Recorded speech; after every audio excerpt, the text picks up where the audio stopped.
ಮಕ್ಕಳ ದಿನಾಚರಣೆಯ ಅಂಗವಾಗಿ ಇಲ್ಲಿ ಆಯೋಜಿಸಿರುವಂತಹ ಚಿಣ್ಣರ ಚಿಲಿಪಿಲಿ ಕಾರ್ಯಕ್ರಮದ ವೇದಿಕೆಯಲ್ಲಿ ಉಪಸ್ಥಿತರಿರುವಂತಹ ಗ್ರಾಮ ಪಂಚಾಯಿತಿ ಅಧ್ಯಕ್ಷರೇ ಹಾಗೂ ವೇದಿಕೆಯಲ್ಲಿ ಆಚಿಂದಾಗಿರುವ ಎಲ್ಲ ಗಣ್ಯರೇ, ಪುಟಾಣಿ ಮಕ್ಕಳೇ, ಪೋಷಕರೇ, ಹಾಗೆ ಕಾರ್ಯಕ್ರಮದ ಎಲ್ಲ ಸಂಘಟಕರೇ, ಈ ಕಾರ್ಯಕ್ರಮದಲ್ಲಿ ನಾನು ಆಕಸ್ಮಿಕವಾಗಿ ಭಾಗವಹಿಸಿದೆ. ನಮ್ಮ ತಾಲೂಕು ಪಂಚಾಯಿತಿಯ ಕಾರ್ಯನಿರ್ವಾಹಕ ಅಧಿಕಾರಿಗಳು, ನಿಮ್ಮ ಊರಿನವರೇ, ಒಬ್ಬ ಒಳ್ಳೆಯ ಅಧಿಕಾರಿ, ಅವರು ಭಾಗವಹಿಸಬೇಕಿತ್ತು. ಆದರೆ ಸ್ವಲ್ಪ ಬ್ಯುಸಿ ಕಾರ್ಯಕ್ರಮದ ನಡುವೆ ಅವರಿಗೆ ಬರಲಿಕ್ಕೆ ಆಗಲಿಲ್ಲ. ನನ್ನನ್ನು ಇಲ್ಲಿ ಭಾಗವಹಿಸಲಿಕ್ಕೆ ಹೇಳಿದ ಕಾರಣ ನಾನಿಲ್ಲಿ ಬಂದಿದ್ದೇನೆ. ಬಹಳಷ್ಟು ಖುಷಿಯಾಯಿತು. ರಾಷ್ಟ್ರಕವಿ ಕುವೆಂಪು ಒಂದು ಮಾತನ್ನು ಹೇಳ್ತಾರೆ ಮಕ್ಕಳ ಬಗ್ಗೆ. ಮಕ್ಕಳು ಹುಟ್ಟುತ್ತಾ ವಿಶ್ವಮಾನವ, ಅವರನ್ನು ಬೆಳೆಯುತ್ತಾ ನಾವು ಅಲ್ಪಮಾನವರನ್ನಾಗಿ ಮಾಡುತ್ತೇವೆ ಅಂತೇಳಿ. ವಿಶ್ವಮಾನವ ಅಂತ ಹೇಳಿದರೆ ಆ ಮಕ್ಕಳು ಹುಟ್ಟುವಾಗ ಅವರಿಗೆ ಯಾವುದೇ ಭೇದ ಭಾವ ಇರುವುದಿಲ್ಲ, ಮುಗ್ಧರಾಗಿರ್ತಾರೆ. ನಾವು ಮಕ್ಕಳನ್ನ ದೇವರು ಅಂತ ಹೇಳ್ತೇವೆ. ಅವರಿಗೆ ಯಾವುದೇ ಜಾತಿ, ಧರ್ಮ ಅಥವಾ ಮೇಲು ಕೀಳು ಬಣ್ಣಗಳಾಗಲಿ ಯಾವುದನ್ನು ಅವರು ಗುರುತಿಸುವ ಎಲ್ಲವನ್ನು ಒಂದೇ ರೀತಿಯಲ್ಲಿ ಸ್ವೀಕರಿಸ್ತೇವೆ. ಆದರೆ ನಾವು ದೊಡ್ಡವರೇನು ಮಾಡ್ತಾ ಇದ್ದೇವೆ, ಆ ಮಕ್ಕಳನ್ನ ಅಲ್ಪಮಾನವರನ್ನಾಗಿ ಮಾಡ್ತೇವೆ. ಆ ಮಕ್ಕಳು ಅದು ಮಾಡಬೇಡ, ಇದು ಮಾಡಬೇಡ, ಅಲ್ಲಿ ಹೋಗಬೇಡ, ಅವರೊಟ್ಟಿಗೆ ಮಾತಾಡಬೇಡ, ಇವರೊಟ್ಟಿಗೆ ಸೇರಬೇಡ, ಆ ಧರ್ಮವನ್ನು ಪ್ರೀತಿಸಬೇಡ, ಈ ಧರ್ಮವನ್ನು ಪ್ರೀತಿಸಬೇಡ, ಅವರನ್ನು ದ್ವೇಷಿಸು, ಅವರು ಆ ಜಾತಿ ಈ ಜಾತಿ, ಇದೆಲ್ಲ ನಾವು ದೊಡ್ಡವರಿಗೆ ಹೇಳಿಕೊಡುವಂಥದ್ದು. ಅದಕ್ಕೆ ಈ ಮಾತನ್ನು ಹೇಳಿದರು, ಮಗು ಹುಟ್ಟುತ್ತಾ ವಿಶ್ವಮಾನವ, ನಾವು ದೊಡ್ಡವರಾಗುತ್ತಾ ಅದನ್ನು ಅಲ್ಪಮಾನವರನ್ನಾಗಿ ಮಾಡುತ್ತೇವೆ ಅಂತ.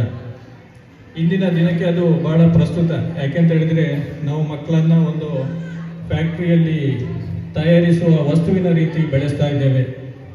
ಓದಬೇಕು, ಮಾರ್ಕ್ ತೆಗಿಬೇಕು ಅಷ್ಟೇ. ಬಹಳಷ್ಟು ಮಕ್ಕಳು ನೀವು ನೋಡಿ, ಇವತ್ತಿನ ಯುವಕರು 24-25 ವರ್ಷ ಆಗಿರ್ತದೆ, ಡಿಗ್ರಿ ಆಗಿರ್ತದೆ ಅಥವಾ ಪೋಸ್ಟ್ ಗ್ರಾಜ್ಯುಯೇಷನ್ ಆಗಿರ್ತದೆ, ಇಂಜಿನಿಯರ್ಗಳಾಗಿರ್ತಾರೆ, ಡಾಕ್ಟರ್ ಆಗಿರ್ತಾರೆ. ಅವರ ಎಜುಕೇಷನ್ ಬಿಟ್ಟರೆ ಬೇರೆ ಲೋಕದ ಜ್ಞಾನ, ವ್ಯವಹಾರ ಜ್ಞಾನ ಅವರಿಗೆ ಇರುವುದಿಲ್ಲ. ಬಹಳಷ್ಟು ಮಕ್ಕಳಿಗೆ ಮನೆಯಲ್ಲಿ ಒಂದು ಕಾರ್ಯಕ್ರಮ ಮಾಡಬೇಕು ಅಂತ ಹೇಳಿದರೆ ಅದನ್ನು ಹೇಗೆ ಸಂಘಟಿಸಬೇಕು ಅಂತ ಗೊತ್ತಿಲ್ಲ. ಹೆಚ್ಚಿನ ಮಕ್ಕಳು ನಾವು ಆಫೀಸ್ಗಳಲ್ಲಿ ಪೋಸ್ಟಿಂಗ್ ಕೊಡುವಾಗ ಇಂಟರ್ವ್ಯೂ ಮಾಡ್ತೇವೆ. 1 kg ಅಕ್ಕಿಗೆ ಎಷ್ಟು ರೇಟು, ಕುಚ್ಚಲಕ್ಕಿಗೆ, ನಾವು ದಿನ ಊಟ ಮಾಡುವ ಕುಚ್ಚಲಕ್ಕಿ 1 kg ಅಕ್ಕಿಗೆ ರೇಟ್ ಎಷ್ಟು ಅಂತ ಹೇಳಿದರೆ 300 ರೂಪಾಯಿ, 600 ರೂಪಾಯಿ, ಅದು 1 kg. ಇಂಥ ಮಾತನ್ನು ಕೂಡ ಹೇಳಿದ್ದಾರೆ. ಯಾರು ಬೇಡ. ನನ್ನ ಮಗಳೇ, ಚಿಕ್ಕ ಮಗಳು, 6ನೇ ಕ್ಲಾಸಿನ ಹುಡುಗಿ, ನನ್ನ ಊರು ಸುಬ್ರಹ್ಮಣ್ಯದ ಹತ್ರ ಒಂದು ಹಳ್ಳಿ. ನಮ್ಮ ಮನೆಯಲ್ಲಿ ದನ ಇದೆ. ಇಲ್ಲಿ ನಾವು ಯಾವಾಗಲೂ ನಂದಿನಿ ಹಾಲಿನ ಪ್ಯಾಕೆಟ್ ತಗೊಳ್ಳೋದು. ಮಗಳಿಗೆ ನಾನು ಹೇಳಿದೆ, ನೋಡು ಇದೇ ಹಸುವಿನ ಹಾಲನ್ನೇ ನಾವು ಕುಡಿಯುವುದು ಅಂತ. ಆಗ ಅವಳು ಹೇಳಿದ್ರು, ಇದನ್ನು ನಾವು ಕುಡಿತೇವಾ ಅಂತ. ಇಲ್ಲಿ ಬಂದ ಅಂದರೆ ದನದ ಕೊಟ್ಟಿಗೆ ಅಂದರೆ ಅಲ್ಲಿ ಸೆಗಣಿ, ದನದ ಮೂತ್ರ, ಗೊಬ್ಬರ, ಅದರ ಮೈಯಲ್ಲಿ ಇಷ್ಟು ಗಂಜಲ ಎಲ್ಲ ಅಂಟಿಕೊಂಡಿರ್ತದೆ. ಅದನ್ನು ನೋಡಿ ಆ ಮಗು ಹೇಳುದು, ಇದನ್ನು ನಾನು ಕುಡಿಯುವುದಾ ಅಂತ. ಆ ಥರ ಅಷ್ಟು ಅಂದರೆ ಮಕ್ಕಳಿಗೆ ಜ್ಞಾನ ಇರುವುದಿಲ್ಲ. ಅದನ್ನು ನಾವು ತಿಳಿಗಿಡಬೇಕು. ನಮ್ಮ ಸಂಪ್ರದಾಯ ಏನಿದೆ, ನಮ್ಮ ಹಿರಿಯರು ಏನು ನಮಗೆ ಕಲಿಸಿಕೊಟ್ಟಿದ್ದಾರೆ, ನಮ್ಮ ಧರ್ಮ ಅಥವಾ ನಮ್ಮ ಸಂಸ್ಕೃತಿ ಏನಿದೆ, ಅದನ್ನು ನಮ್ಮ ಮಕ್ಕಳಿಗೆ ನಾವು ತಿಳಿಸಬೇಕು.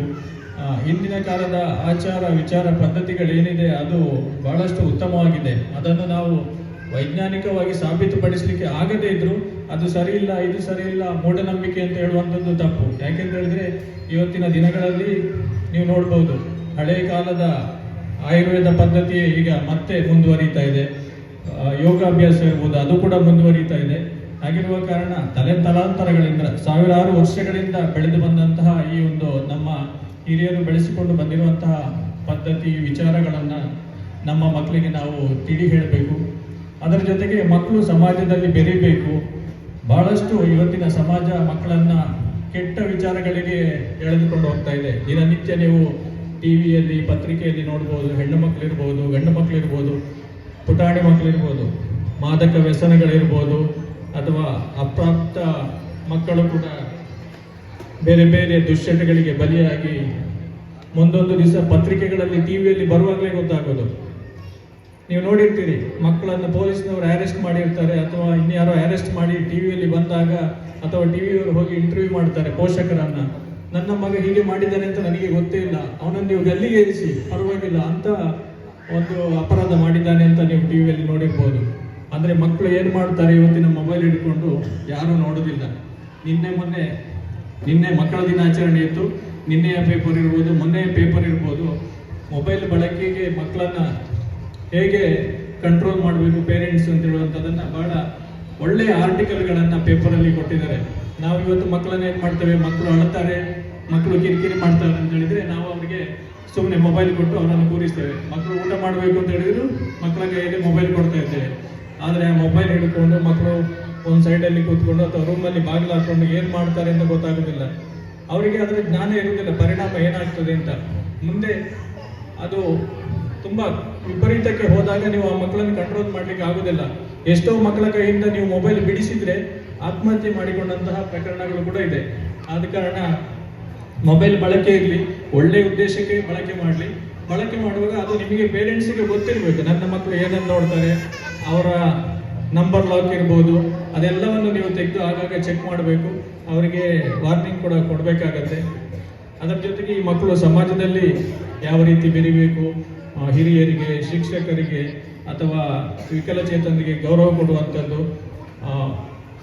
ಮತ್ತು ನಮ್ಮ ಸಮಾಜದ ಒಂದು ರಾಷ್ಟ್ರಕ್ಕೆ ಗೌರವ ಕೊಡುವಂಥದ್ದು, ಸಮಾಜದಲ್ಲಿರುವಂತಹ ಹಿರಿಯ ವ್ಯಕ್ತಿಗಳು, ಸಾಧಕರಿರ್ತಾರೆ, ಇಂಥವರಿಗೆಲ್ಲ ಗೌರವ ಕೊಡುವುದನ್ನು ಕೂಡ ನಾವು ಮಕ್ಕಳಿಗೆ ಕಲಿಸಬೇಕು. ಇದು ನಾವು ಪ್ರಾರಂಭದ ಹಂತದಲ್ಲಿ, ಅಂದರೆ ಚಿಕ್ಕ ಮಕ್ಕಳು ಅಂಗನವಾಡಿಯಿಂದಲೇ ಮಾಡಬೇಕು. ಶಾಲೆಗಳಲ್ಲಿ, ಅಂಗನವಾಡಿಗಳಲ್ಲಿ ಅಥವಾ ಕಾಲೇಜುಗಳಲ್ಲಿ ಎಲ್ಲವನ್ನು ಶಿಕ್ಷಕರು ಕಲಿಸಲಿಕ್ಕೆ ಆಗುವುದಿಲ್ಲ. ಪೋಷಕರ ಜವಾಬ್ದಾರಿ ಬಹಳಷ್ಟು ಇದೆ. ಇದನ್ನು ನಾವು ಈ ಹಂತದಲ್ಲಿ ಸುಮಾರು 14 ವರ್ಷ 15 ವರ್ಷದವರೆಗೆ ಮಕ್ಕಳನ್ನು ಉತ್ತಮವಾಗಿ ಬೆಳೆಸಿದಾಗ ಆ ಮಗು ಸಮಾಜದಲ್ಲಿ ಒಂದು ಉತ್ತಮ ಪ್ರಜೆ ಆಗ್ತದೆ. ಮುಂದೆ ನಾವು ಪೋಷಕರು ಕೂಡ ತಲೆ ಎತ್ತಿ ಮಾತಾಡಲಿಕ್ಕೆ ಅಥವಾ ತಲೆ ಎತ್ತಿ ನಾವು ನಡೆದಾಡಲಿಕ್ಕೆ ಸಾಧ್ಯ ಆಗ್ತದೆ. ಇಂತಹ ಒಂದು ಚಿಣ್ಣರ ಚಿಲಿಪಿಲಿ ಶಿಬಿರಗಳು ಆ ಮಗುವನ್ನು ಬೆಳೆಸಲಿಕ್ಕೆ, ಪರಿವರ್ತಿಸಲಿಕ್ಕೆ ಪೂರಕವಾಗ್ತದೆ.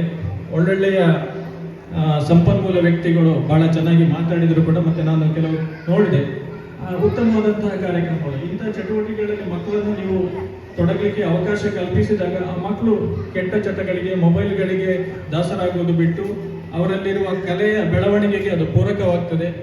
ಈ ಊರಿನ ದಾನಿಗಳಿರ್ಬೋದು, ಸಂಘಟಕರಿರ್ಬೋದು, ಸಂಪನ್ಮೂಲ ವ್ಯಕ್ತಿಗಳಿರ್ಬೋದು, ಒಂದು ಸಮಾಜಕ್ಕೆ ಪೂರಕವಾಗುವಂತಹ, ಮಕ್ಕಳ ಬೆಳವಣಿಗೆಗೆ ಪೂರಕವಾಗುವಂತಹ ಇಂತಹ ಒಂದು ಕಾರ್ಯಕ್ರಮವನ್ನು ಹಮ್ಮಿಕೊಂಡು ಒಳ್ಳೆಯ ಕೆಲಸ ಮಾಡಿದಿರಿ. ಈ ಕಾರ್ಯಕ್ರಮ ಯಶಸ್ವಿಯಾಗಿ ನಡೆಸಿದ್ದಕ್ಕೆ ನಿಮಗೆಲ್ಲ ಅಭಿನಂದನೆಗಳನ್ನು ಸಲ್ಲಿಸುತ್ತಾ, ಈ ಒಂದು ಕಾರ್ಯಕ್ರಮದಲ್ಲಿ ಮಾತಾಡಲಿಕ್ಕೆ ನನಗೆ ಅವಕಾಶವನ್ನು ಒದಗಿಸಿಕೊಟ್ಟ ಎಲ್ಲರಿಗೂ ವಂದಿಸುತ್ತಾ ನನ್ನ ಮಾತುಗಳನ್ನು ಕೊನೆಗೊಳಿಸ್ತಾ ಇದ್ದೇನೆ.